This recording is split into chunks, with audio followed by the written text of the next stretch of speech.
So, I've decided to make my second video today.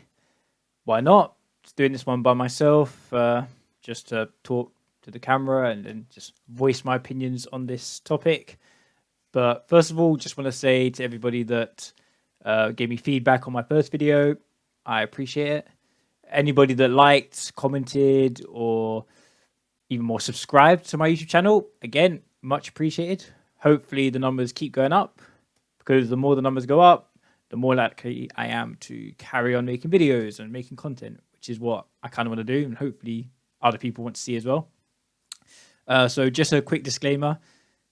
Everything in this video is going to be my opinion, my views.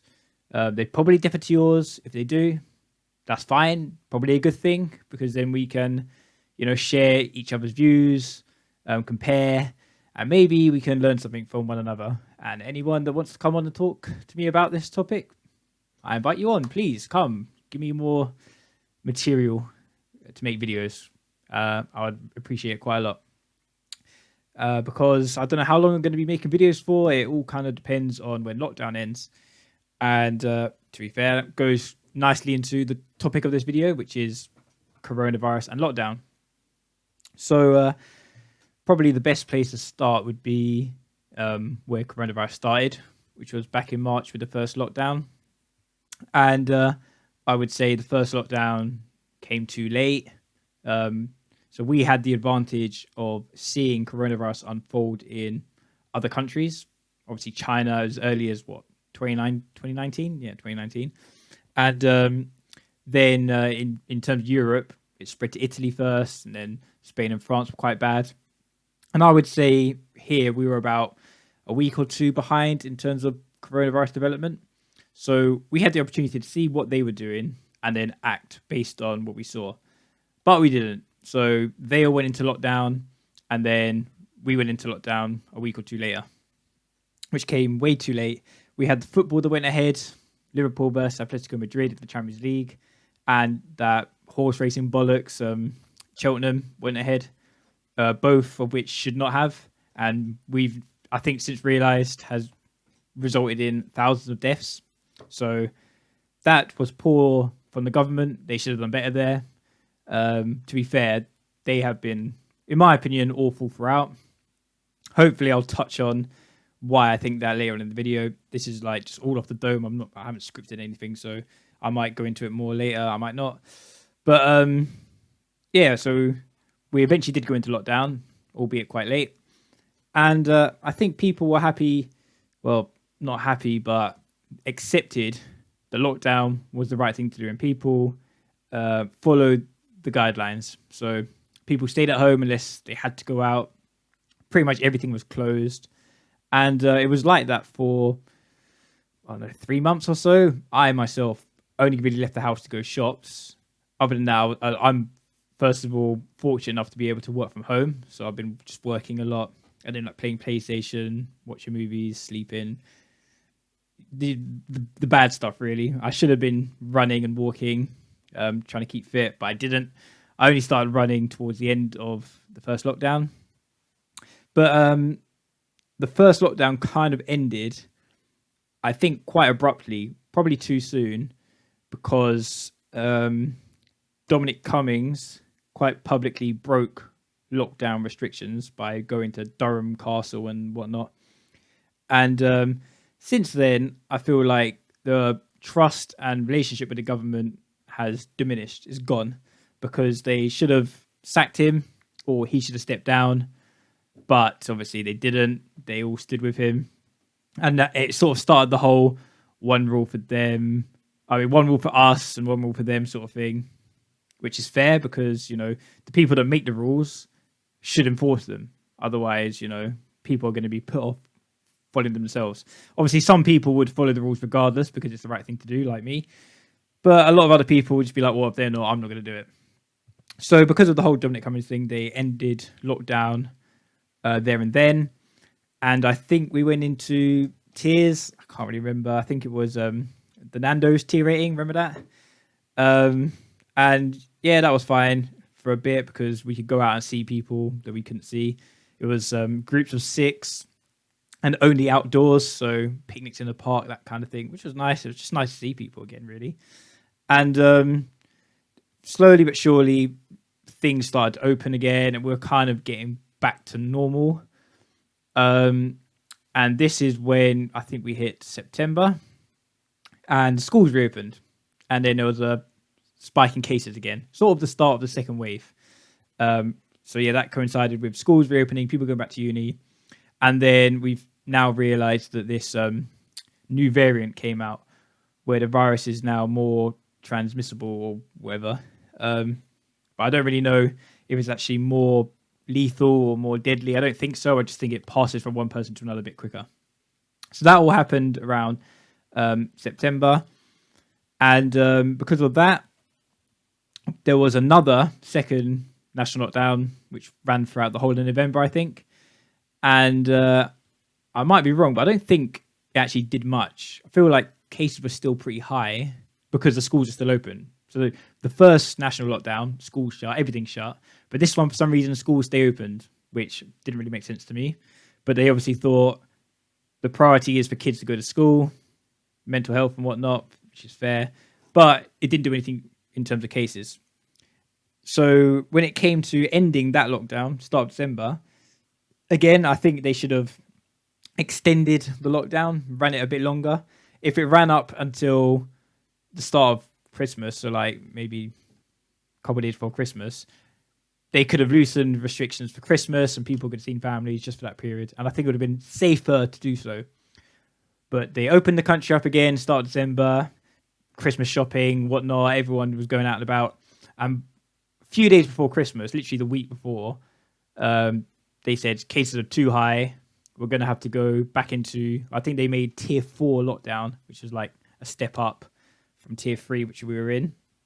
So that meant that in regions of tier 4, basically you couldn't see your family members on Christmas Day, which is what they'd been promising for like months in advance. They said, oh, you know, it would take someone inhuman to cancel Christmas, but then they went and cancelled it. So basically Boris and all his boys, they're all inhuman, but we've known that from the start anyway. So Christmas was cancelled, although I'm pretty sure a lot of people still visited friends and family over Christmas. Hence the reason why right now we're sort of seeing the effects of Christmas. So right now I think we're seeing about 1,000 deaths a day, and that's been quite consistent for the past week or so. About 50,000 cases a day, and I think the total deaths is now over 80,000. So things are pretty bad. And they're probably only going to get worse because obviously Christmas was a couple weeks ago, 2-3 weeks ago. It takes, I think, 10 days for people to start showing symptoms, and then another 10 days to be hospitalized if you need to be. And then from there on, people will start dying. So probably up until the end of January is when we're still going to be seeing the effects of Christmas.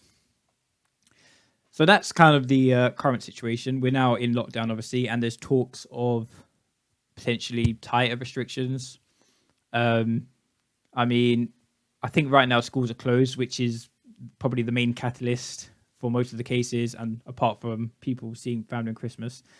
So tighter restrictions, I'm not sure how that will benefit us, because the people that are following guidelines have been following guidelines from the start. So whatever guidelines are in place, they're going to follow them. People that are breaking guidelines, they're going to continue to do it whether restrictions get tighter or whatever. So the only people suffering would be the people that are actually following guidelines, and you're going to make it tougher for them because people are not following guidelines. And the people that aren't following guidelines, either just ignorant to what's going on, or they're selfish, or they don't care. I can't think of any other reason why you wouldn't want to follow guidelines, because surely it's common sense to know that the more people you interact with, the more likely you are to pass the virus onto someone else or receive the virus. And the more likely you are to pass it or to receive it, the more likely somebody down the line will fall ill to the point where they can't recover and they die. So the point is to restrict the number of people you interact with, to restrict transmission. It's pretty easy to understand. I mean, you don't have to be a genius to work that out. So another reason why people don't follow the guidelines is because they straight up don't believe that coronavirus is a thing. to these people, I don't know who you are. I don't know where you got your education from. Please seek to re-educate yourself because you are deluded. Coronavirus clearly is a thing. We can see stats. Anyone can access stats to see the deaths, to see the cases, and you can see compared to previous years. So, you know, some people are like, oh, flu season comes around every year. Yeah, true. But compare the number of hospitalizations and people in ICU and deaths in hospitals compared to previous years and this year. And it's a massive spike. It's clear to see. So, and that's the effects of coronavirus. So there's no reason to suggest, to think that coronavirus isn't a thing because it clearly is. And pretty much what I've been doing for the whole pandemic, where I'm not educated enough to know what to do, I listen to the experts because they have worked their whole lives to know or to be prepared in these situations. They've gone through education, school, they got experience. They kind of know what's going on, whereas I don't.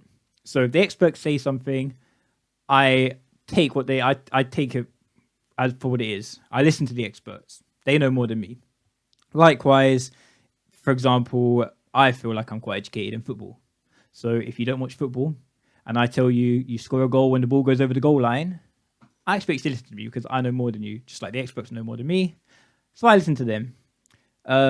I do get how there is a serious issue with misinformation, but if the experts are saying something, they are the experts. They know. Dave posting something on Facebook and it being shared 10,000 times where Dave is a flipping plumber from Ealing or some bullshit. That misinformation spreading is bad. So much misinformation out there where people just see something on social media, share it countless times, it gets loads of likes, get loads of traction, and people just take it to be true without actually doing your own research. I will always say in any scenario, whenever you're presented with information, do your own research and then make your mind up.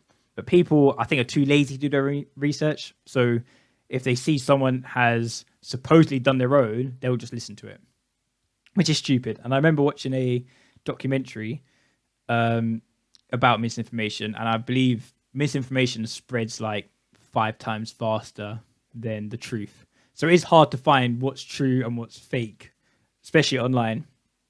And an example of misinformation spreading, remember, I don't know if it was like last year or the year before, that that guy wrote on the WhatsApp group saying the Queen had died, and it went viral and everyone thought the Queen had died, and obviously it was fake. WhatsApp group, anything you see on there, it's probably fake. Likewise, with Facebook, everyone's an expert nowadays, but no one really is. So misinformation spreads really fast, and all these conspiracy theories, like the dumbest one for me personally is anti-vaxxers, because they think that a vaccine is like a new invention where they need to bring out a vaccine to microchip people. When, newsflash, vaccines have been around for flipping years. I mean, we've got vaccines for measles, for hepatitis and them and there. So, you know, vaccines aren't new things. It's going to help people that won't be able to fight off the virus themselves. People that could potentially die, they're going to have a fighting chance because of the vaccine. And people that think, yeah, the government want to track you, I don't know why you think you're so important that you need to be tracked. Nothing in your life is that important that the government need to track you every step of the way. Do you think the government care about flipping, I don't know, Ben from down the road, flipping pop into Tesco to buy two cans of Stella? Government don't care. They don't care about your life that much. And believe me, if they did, they could do it already. You know, every motherfucker has a mobile phone, a smartphone. Everyone's got a computer. Everyone tweets. Everyone uses social media. Facebook and Google have your information and they can track you if they want to. So a vaccine isn't going to change that. The vaccine is just to help people who, you know, might be more vulnerable than others, like the elderly or people on the front line, people with underlying health issues. These are the people that need to get the vaccine first. Because, you know, they need it more. They need it more than me. I'm just staying at home.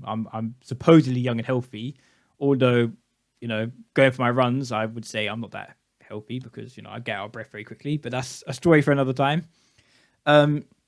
So yeah, and then there's also people that these people baffle me as well. They're annoyed that things are shut and that they can't go out, but yet they won't wear a mask when they need to, and they won't social distance or follow guidelines. So because of their actions, things are getting worse, which means extending lockdown. Whereas if everybody just came together, followed the guidelines, restricted your social interactions, wore a mask, we could have been like done with this time ago. Like there's so many other countries in the world that are like pretty much past it now. I remember reading recently that Singapore are pretty much back to normal because they had hard lockdowns from the start and people just listened. But British people, I think, are the most entitled in the world. They think they're so important that they can do what they want. But that's not the case. Most people are just not smart, not educated enough to know what's right for them, which is why we supposedly have a government that's meant to do what's right for us, even though most of the time they don't. And I could easily talk about the government right now and how much I think they've done a bad job throughout and how most of their guidelines are stupid. But, we have to follow something. And even though I think at each step of the way, I probably could have come up with better restrictions and better ways to make people follow them than the government have.